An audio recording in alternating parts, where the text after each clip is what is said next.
river of gold. It flowed through Cairo, through Medina, through Mecca, threatening to drown the very foundations of empires. The man behind it. Mansa Musa, king of Mali. Chroniclers gasped, describing his baggage like Solomon's treasure, a biblical deluge of wealth unseen since the Queen of Sheba. But behind the pious image, what was the source of this legendary fortune? For centuries, the story of Africa has been whispered, distorted, and often outright stolen. But the land itself remembers. The stones of Timbuktu, the waters of the Niger, they hold echoes of empires that rivaled, and often surpassed, anything Europe could boast.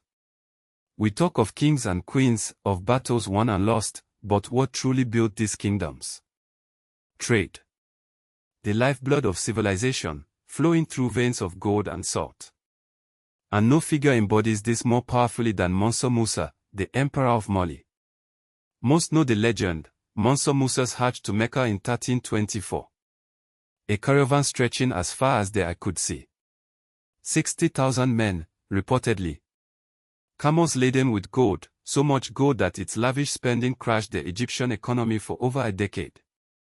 A display of wealth so profound that it etched itself into the minds of chroniclers across continents. But have we truly understood the magnitude of what we witnessed? Think about the stories we tell, the language we use to describe unimaginable riches. What other figure from history is consistently evoked when speaking of immense wealth? King Solomon. His temple, overflowing with gold, jewels, and spices. A biblical benchmark for prosperity. Now listen closely. The descriptions of Mansa Musa's wealth, penned by Arab scholars and European travelers alike. They mirror, almost verbatim, the descriptions of Solomon's treasure in the Old Testament. The sheer volume of gold, the precious stones, the exotic spices, the fabled servants. All presented with the same awe and wonder. But wait.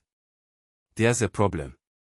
Solomon's supposed vast riches, while religiously significant, are largely based on faith until verified, but Musa's wealth was witnessed. Documented across the globe.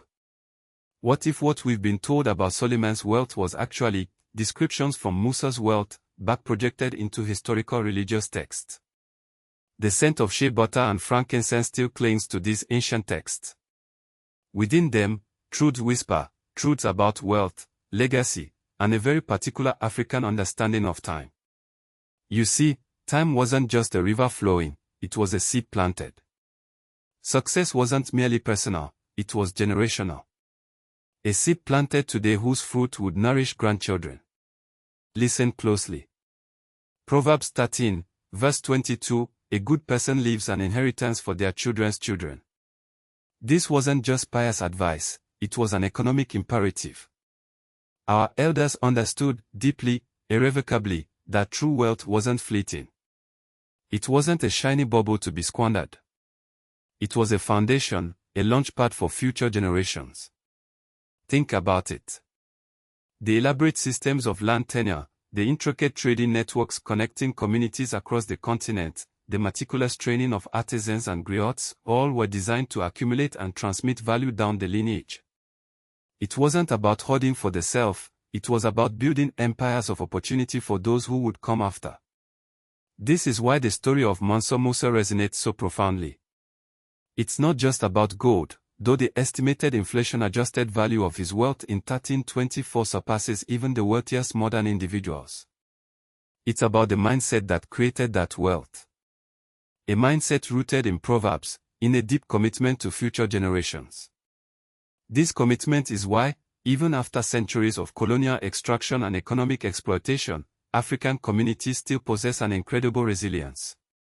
The seeds planted long ago, the foundations laid by ancestors who truly believed in the power of generational wealth, continue to sprout. But here's the revelation, the thing that should make you pause. That same verse, Proverbs 13 verse 22. It continues, while the wealth of the wicked is stored up for the righteous. Many modern interpretations overlook its connection, its consequence. Wait, what?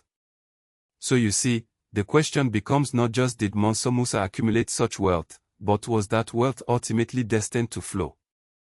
And what does that mean for us, today? So, why does comparing Mansa Musa to Solomon matter in 2024? It's about reclaiming our narrative.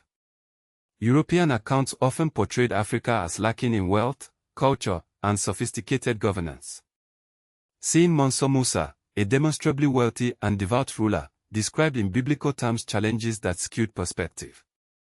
It reminds us that African civilization, rich in resources and spiritual depth, wasn't something to us, but something always us. Understanding this legacy empowers us to build a future of economic independence and spiritual integrity. We can wear that pride, literally. Check out our exclusive Mansa Musa-inspired merch, from just $29, at pornoafric.com/merch.html. From t-shirts to art prints, represent the legacy. Ultimately, learning from both the wisdom of Solomon and the wealth of Mansa Musa offers a blueprint for building a prosperous and ethical Africa.